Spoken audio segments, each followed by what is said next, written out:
All right, welcome back and thanks for staying with us. And if you are just joining us, this is this morning on Voice of the People Television. Now, let's get into the first major topic of discussion, talking about the president's speech. Now, for 2 long nights between May 15 and 16, 2023, Kubwat and Fungzai villages in Mangu local government area of Plateau State were killing fields. Terrorists unleashed mayhem on villages, razing houses and foodstuffs, and killed no fewer than 100 persons, mostly women and children. The 100 lives wasted in Mangu were among the 63,111 that had been killed since the then outgoing President Muhammad Buhari assumed office on May 29, 2016. Well, this ugly trend continued through the late Buhari's tenure and beyond, leaving President Bola Tinubu with a nation shredded into fragments of broken people trying to stay whole.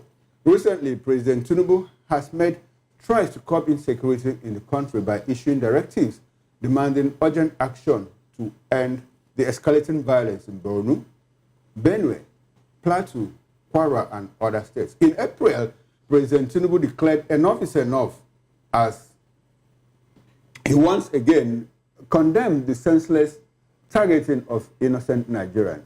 Well, this is as many Nigerian soldiers have taken to social media recently to decry their meager allowances and lack of weapons to fight the war against insurgency. On this occasion of Nigeria's 65th independence anniversary, we will examine Nigeria's security architecture since independence and since the democratic dispensation of 1999 till date. Isn't our sovereignty threatened and our independence questionable if our security is non-existent? To answer these questions, we are being joined in the studio here by Barrister Darlington Agomo. Barrister Agomo is a lawyer and a public affairs analyst. Good morning, Barrister Darlington, and thanks for coming to the Independence Anniversary celebration on VOP this morning.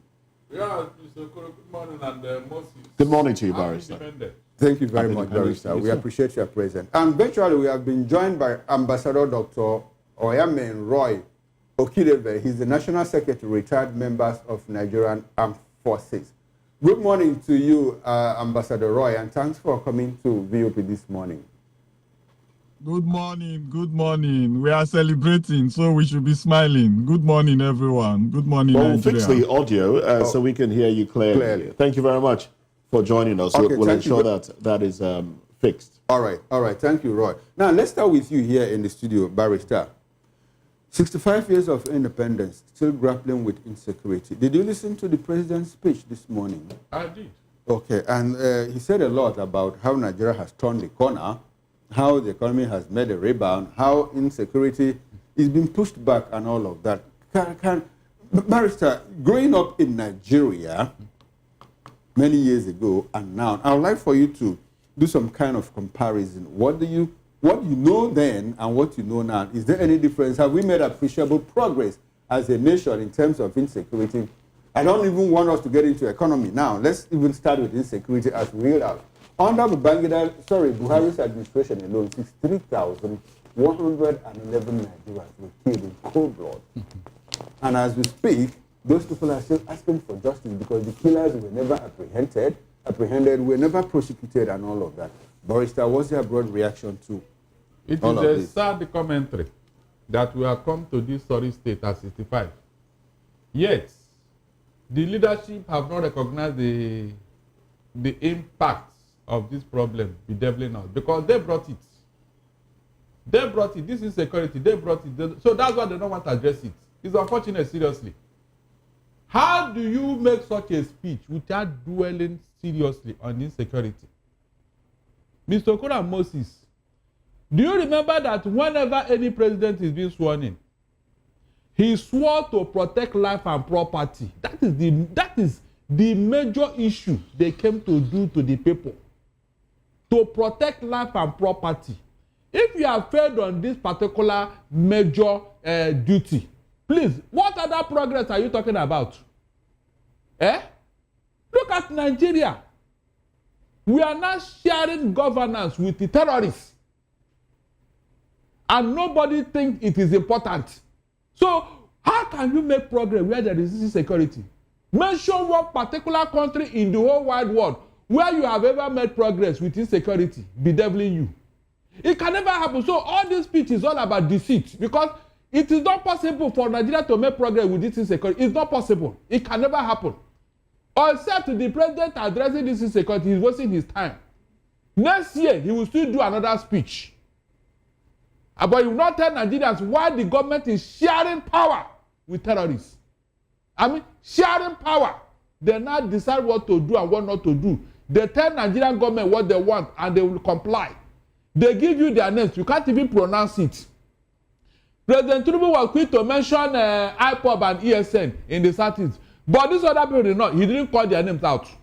He had never, since he came into office, these Fulani headsmen that are terrorizing farmers, he had never called out their name. One day.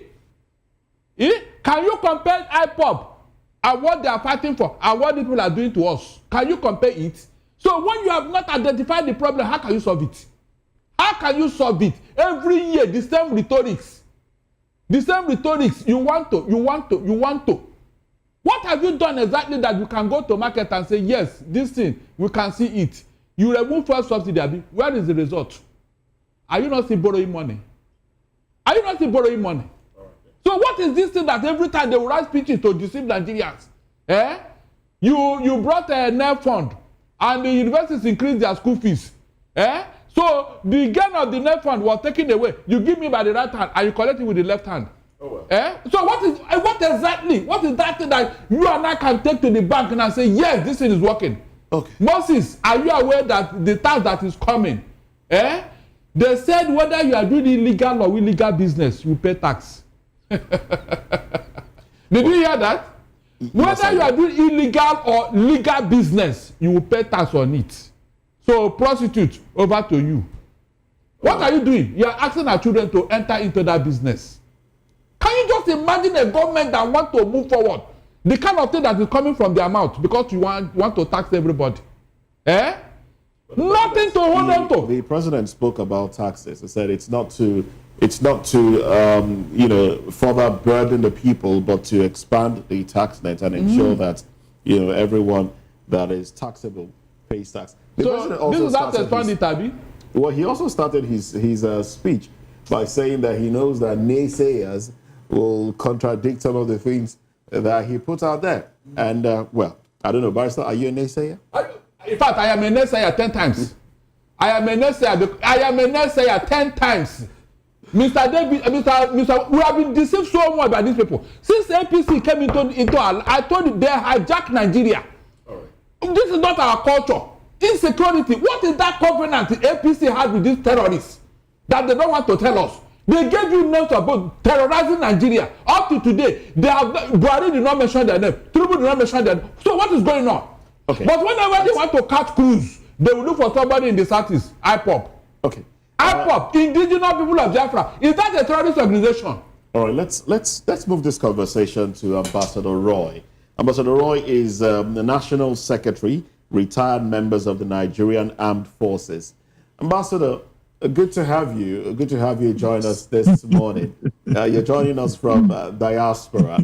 Well, the president did say Nigeria is winning the war against banditry and kidnappings, and some Nigerians have been asking why the parade, the Independence Parade, was cancelled. Could it be linked to fears that there might be some sort of uprising? I don't know. You are in the intelligence sector. Is there something that you can tell us in that regard?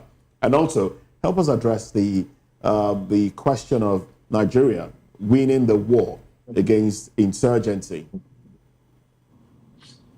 Wow, thank you very much.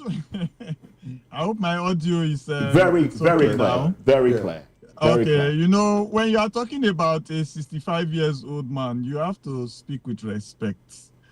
Okay, because Nigeria is 65. Now, let us look at the war. But I want to take something off from what Barrister said. Barrister, good morning. I greet you. Good morning, sir. You're welcome, sir. Let me take this from what Barrister said. It's painful, okay? But I want to highlight two things from there before I answer the war in security and the yardsticks.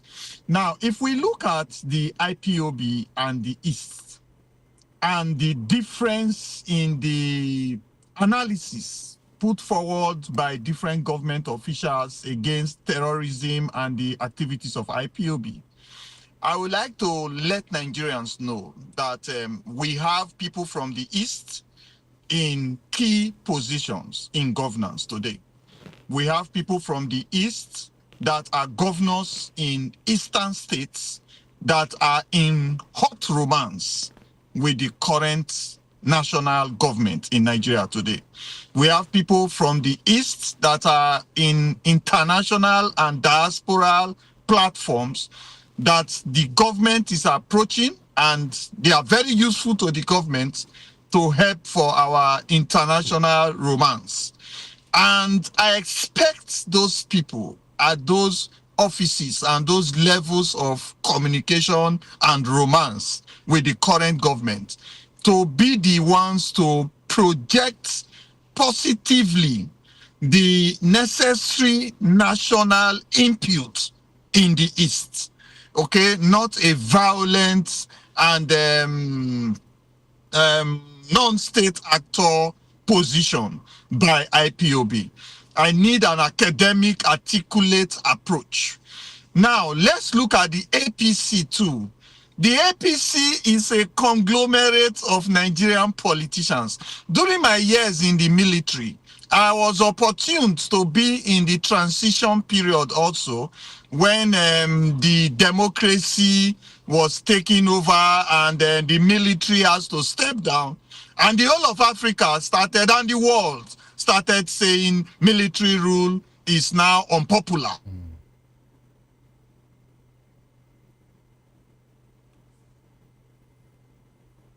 Well, we seem to have a network glitch there. I do hope that that can be rectified in time, so we can continue to take the intervention of Ambassador Roy, as the network just cut us off. But we'll get back to Ambassador Roy, and in hope that all of that will be fixed and we can take his intervention on the program. Barrister. Yes. In talking about some of the achievements of this administration, the president talked about some things that have been put in place, NEL Fund and a few other things. And he also said, look, it's in the hands of Nigerians now to, basically take advantage of these things. Why do you think Nigerians are not taking it? Before we get into that, let's go back to the beginning. The president started, in part of the few things he started with, he acknowledged that his administration inherited a broken economy. And he said, look, we've come a long way, and in the past 3 years, a lot has changed. Do you disagree? I completely disagree, because whenever they want to shift the goalposts, they will not be... But he has consistently said he inherited a bad economy. Especially from who? Moses, the Buhari administration. He has never mentioned Buhari's name. He keeps repeating it. We inherited a totally bankrupt economy. From who? Is it not APC? Remember when they came in 2015, they were calling the PDP the devil himself. Well, he also said we promised change, and we gave you change. And that was the that's how the Buhari administration started. We are tired of deceit. When you want to tell lies, at a point you run out of it. APC have run out of telling Nigerians lies. This same speech was made by Buhari eight times in his 8 years. Is that not true? Telling us that don't worry, the pain will be over. These things. We know that yes, for 8 years he was making this speech until he left office. It was when his co-traveler came in that they started lamenting. I thank God it was APC that took over from APC. If it was another party, oh my God, hey, you won't even, they will not let you rest. They will tell you that Buhari, in fact, he created the paradox. Right, so I'm tempted to jump into something that has to do with the economy. I know we've outlined it in such a way that we'll talk about the economy later. But the president says the economy is improving. At least the naira is not being determined by the fluctuation in the oil and gas sector. That's not determining the currency of Nigeria. Isn't that something to be grateful for? There is nothing to be grateful, because before they took over in 2015, Nigeria was the #1 economy in Africa. I beg your pardon. Two of us, now we are #4. Come on. If you deceive Nigeria, can you deceive the international community? Who took us to #4? Look at it. Barrister, we are talking of facts, verifiable facts. As they say, the argument is, as at that time, that Nigeria was #1, that we were many living on borrowed time, that it was a matter of time before the economy crumbled. And you believe such a story? No, it's not a matter of believing, that's the argument. Look, they will always tell lies to deceive you, but not Nigerian. Gullible Nigerian can believe what they are saying. How can you talk of borrowed time? How much did we borrow? How much debt did we? No, I'm not talking about, say, borrowed time. That is, we were living on something that was eventually something bad was definitely going to happen to us if they didn't come in to rescue us. Who rescue us? What was the borrowing pattern under Jonathan? How much did Jonathan leave as debt? No, Barrister, I'm not talking about borrowing in terms of debt. You see, when they say they are living on borrowed time, which means your time has already expired. Are you serious? So they said that, look, the economy was already tanked at that time, that it was more like cosmetics. What we saw at that time was cosmetics. That underneath, Nigeria was already decaying, and that they came to rescue us. Are you serious? So for 8 years, the rescue, we didn't see it, Abi. For 8 years that Buhari was in office, didn't you hear what they said? That they met a totally so who now? Hey, God Almighty, Mr. Okoro, please don't go there. Who now collapsed the economy that their own party members are lamenting? What are you telling me? Didn't you hear what he said? That he met a bankrupt economy. So who bankrupted Nigerians? Was it PDP that they took over from 8 years ago? I mean 10 years ago that collapsed the economy? How can you buy such argument, Mr. Okoro? There is no argument there. Please don't go there. Now, Barrister, the president says we have turned the corner. They didn't. The economy has made a rebound. Until they took us to where they met us in 2015, Mr. Okoro. Look, a man set his house on fire. And then when he realized he's fully, he now started putting out the fire and started renovating the house. Why should I praise him? Who put the house on fire before? Was it not you? So if you now realize you are fully and started renovating the house and rebuilding it, why should I thank you? Who put the house on fire in the first place? What were you doing? You collapsed the economy, and I should praise you now for trying to revive it. Now the question is, what is the sense there? You collapsed this economy by your incompetence, and you are not telling me that we are cross. What did you cross? All right, let's take a minute. Let's listen to some of the I think Roy is back excerpts. Let's listen to excerpts from the president's speech this morning. And when we come back, we'll be joined by Segun Shukbito. Yes, he joins the conversation. Let's listen to the president now. A sacrifice, devotion, and grand dream of a strong, prosperous, and united will lead Africa and be the beacon of light to the rest of the world.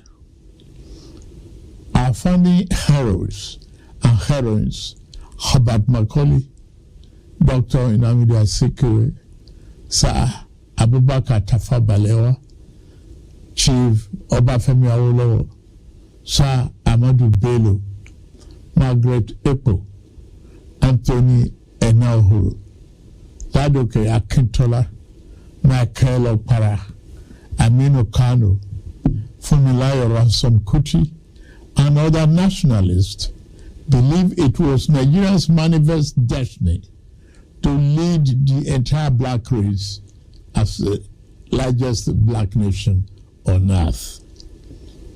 For decades, the promise of our independence has been tested by profound social, economic, economic and political challenges, and we have survived. While we may not have achieved all the lofty dreams of our forebearers, we have not strayed too far from them.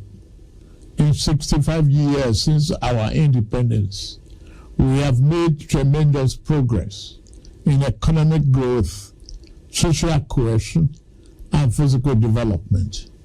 Our economy has experienced significant growth since 1960. Although it is much easier for those whose vocation is to focus solely on what ought to be, we must recognize and celebrate our significant progress. Nigerians today have access to better education and healthcare than in 1960. At independence, Nigeria had 120 secondary schools with a student population of about 130,000. Available data indicate that as of year 2024, there were more than 23,000 secondary schools in our country. At independence, we had only the University of Ibadan and Yaba College of Technology as the two tertiary.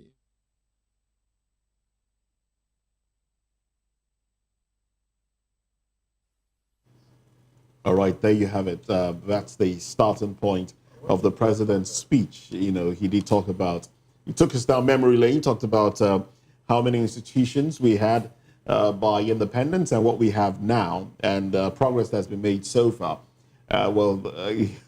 In addressing naysayers, the president will say some will disagree with him that nothing has been done. Oh well, we have joining us right now Segun Shokpito, who is chairman, Accountability, Candor, and Transparency Network. Good to have you join us this morning. Good to be here. Good to see you guys.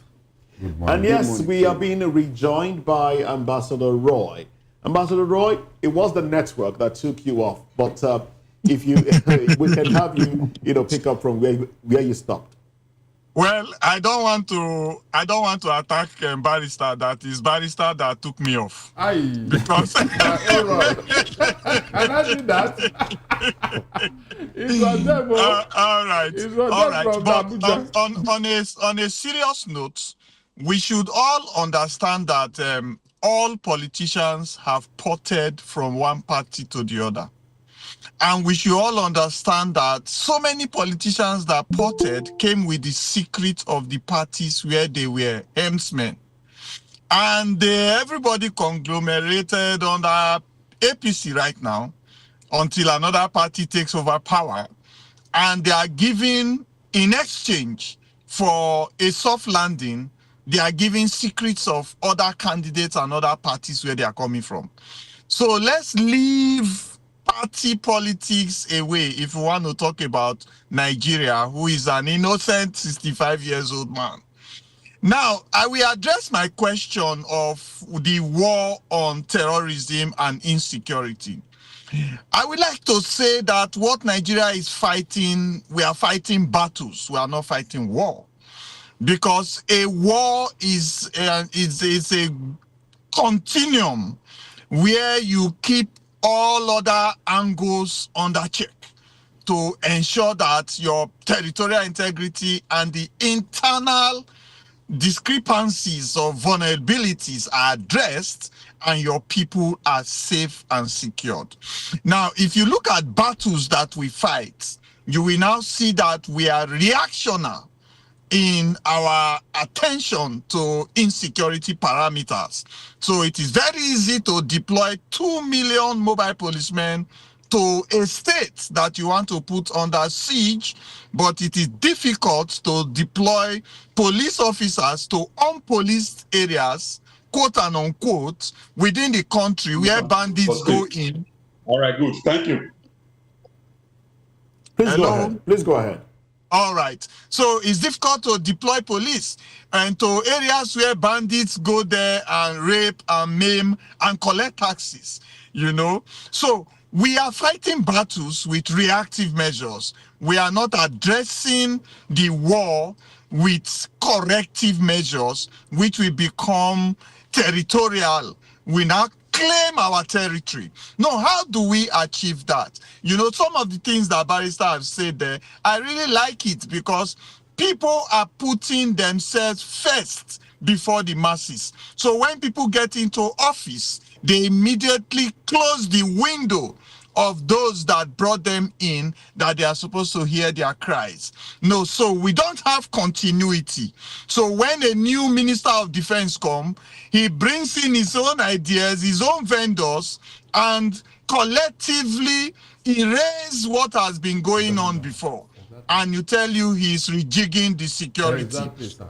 You know, when a minister of health come, I want to inform you that during the COVID, gradually, the world was looking at Nigeria and Africa from those resolutions that we were bringing. You know, so many people started to produce resolutions to the COVID, and a medical advancement supposed to have kicked off from there. But what happened after the COVID? We all went back to the vaccine and bowed our heads to global pressure. You know, so there is no continuity.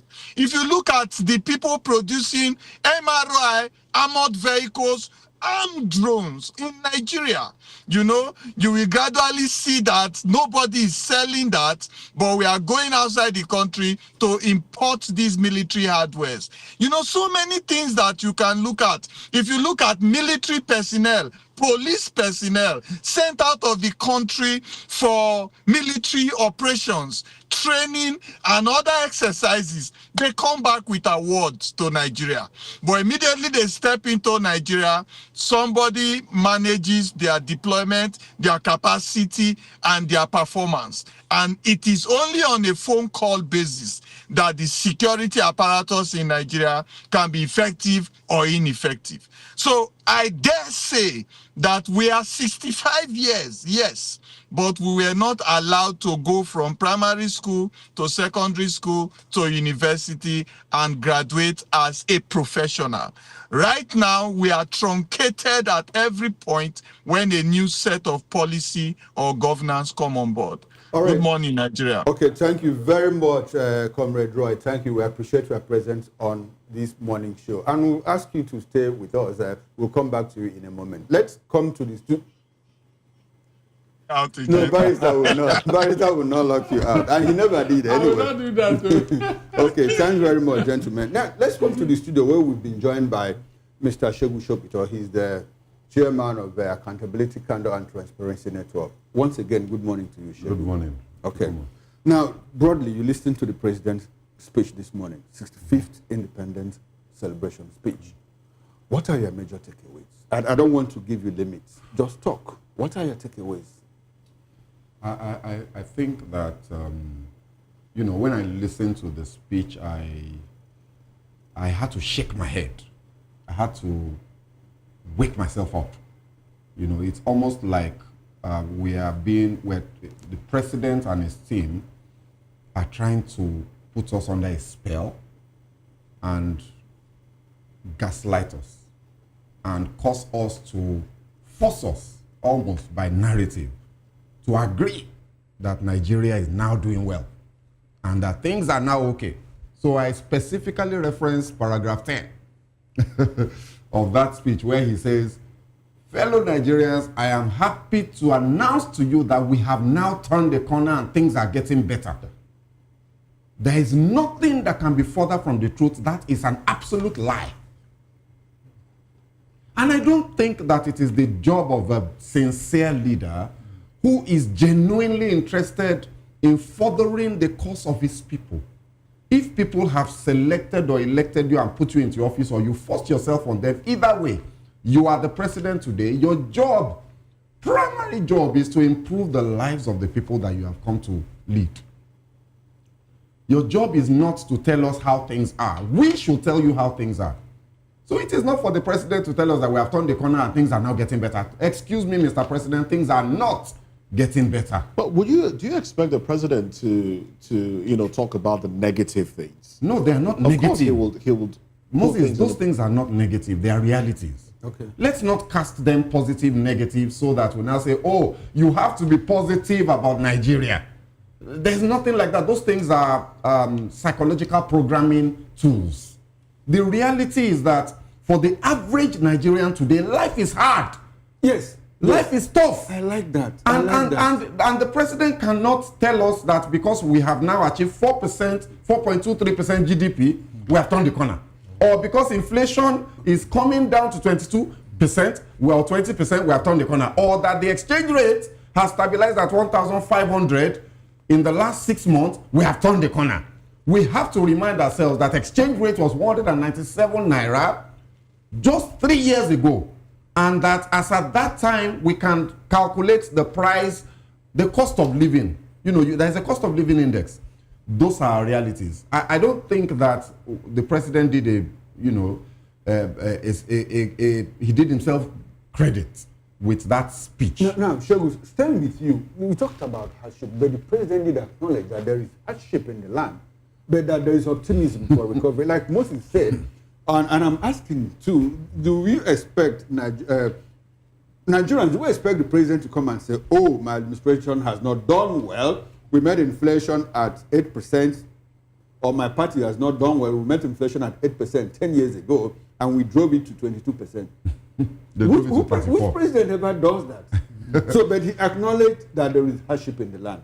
And I think at the point he said, but we have turned the corner, was when he said, look, there are improvements. At least inflation that got up to 34 at one point, it's coming down. Exchange rate that got to 2,000 at a point, naira to dollar, is at 1,500 now. Isn't that turning the corner? Look, the conversation about what has happened in the last 3 years, the economic side of things is a completely different conversation, and I am very, very well versed in that area. And I can tell you that we have turned no corner. What we have done is that we have created chaos, and we fought fires as a result of the chaos we created by ourselves, and then we've managed to put out some of the flames, but the chaos remains, right? So that's a different conversation.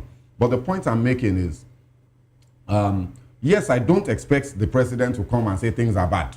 Oh, my fellow Nigerians, things are terrible. No, but the point is that the president must remain, if he's genuine about his intention to lead Nigeria to where we ought to be, then he can't be trying to paint a rosy picture. Nobody, look, if I listened to that speech, I told you I had to shake my head and wake myself up and tell myself, no, this is a lie. I had to remind myself, because as I was listening to it, I was getting sucked in, especially because I am financially intelligent. I'm an economist, I'm a financial professional. So when I'm listening to those numbers, the temptation is to say, wow, we have really done well. So I needed to wake myself up and say, oh God, they're lying to you, wake up. So now the point is, the president must understand that his job is to make lives better, not to post good numbers. He's a politician, so he wants to say these nice things because of the next election. But they're not the truth. There's nothing wrong with the president saying, I understand that this is this, this is this, this is this, painting the reality, and then telling us the concrete steps that they continue to take to make those things better. Look, another example of the gaslighting approach to this speech. The president says we have, this is 65 years of independence. And then he's painting us a picture of 1960 versus 2025, the 65 years. And he lists the number of universities. He says, oh, we had one. Now we have 237 universities, 230 something technical colleges and something colleges of education. Is that progress? Is that how you count progress? Because as at that time, Nigeria's population was about 19 million. Exactly. Today we are 230 million. Exactly. So if you do an institution per capita, exactly, then you will know first whether you have made progress in terms of number of institutions per citizen. That's exactly. one. And but standard. But far more critically is that what is the quality of the education and what is the impact it is having on your people that is making them more productive to create a prosperous nation. So you will now look at the HDI indicators. Where were we in 1960 in terms of literacy level? Where were we in 1960 in terms of technical education and the quality of the people, the engineers that we're putting out? And where are we today? Our HDI score is one of the worst in the world. We're just sitting in the middle. They call it mid-table mediocrity. We're just somewhere in the 70 rank, and we have been there for decades. Those are the realities that the president ought to be concerning himself with, and telling us programs that will shift the needle significantly in those areas. Because those are the realities. You know, you talk about the rail lines that we are putting in place. You talk about the roads that you are putting in place, the Lagos Calabar. Excuse me, misplaced priority. Sokoto to Badagry to Sokoto. What about the roads that people are traveling from Lagos? You know, there are so many horrible roads where people are losing man hours all over the country, especially in the southeast and the south of Nigeria. You know, so those things. So sorry, Moses. So those things are things that the president needs to focus on. Tell us how many kilometers, for example, of rail line we had when he came on board. It's been 3 years. How many kilometers do we have now? You know, that he has added in that time. That's how to measure progress. So, Mr. President, thank you. You did a good job. You almost got me, but I woke up. All right, then. Well, let's go back to Ambassador Roy. Barrister, we'll come back to you. Okay, let's go back to Ambassador Roy, as he would. I'd like to focus on, you know, the issue of security with you, Ambassador Roy, because I know that's your forte. Let's look at a few things that the president said. I'm just going to summarize a few things that he said. He said, look, the military successes against Boko Haram, IPOB, ESN, banditry, and kidnappers. Nigeria has military successes. He says peace has reportedly been restored in parts of the northwest and northeast, with displaced persons returning home. Okay. He praised security agencies for their sacrifices. Ambassador Roy. Okay. I'm sure my son, who is 18, will disagree. Now, because the youths of Nigeria today, so many of them have gotten the opportunity to interrogate all the successes that are being claimed by the country leadership. Now, if you look at returning home, let's talk about how to displace a community. One of the ways to displace a community is to distort their economic activities, where hunters cannot go and hunt, farmers cannot go to farm, fishermen cannot go to fish. You know, those are community lines. Then those that are in transportation, like moving from people from point A to point B, either by keke napep, by scooter, by taxi, by bus, whatever means, economic activity by transportation. Now, when you are able to ground all of that, then people's rights are being trampled upon. How? They now begin to pay taxes to bandits and terrorist group. They now begin to pay kidnap ransoms, you know, and you will now see a government saying, we want to take over the insecurity of that place and return sanity. Let me tell you something. There is something we call community policing and government policing. You must marry the two. Now, if you remove government policing, that means the police stations, the area command, the DPOs from all the other stations, substations have been collapsed. That means police patrolling, police armed intervention has been collapsed. Then you will now bring in the military. Then the military is coming there to dispel the insurgency and replace it with policing. If policing have not been replaced, then you have not done the first leg. Then after replacing it with policing, then you will recover the economic activities of the people. You know, so you must be able to ensure that farmers go to their farm and come back. They are not afraid of being kidnapped.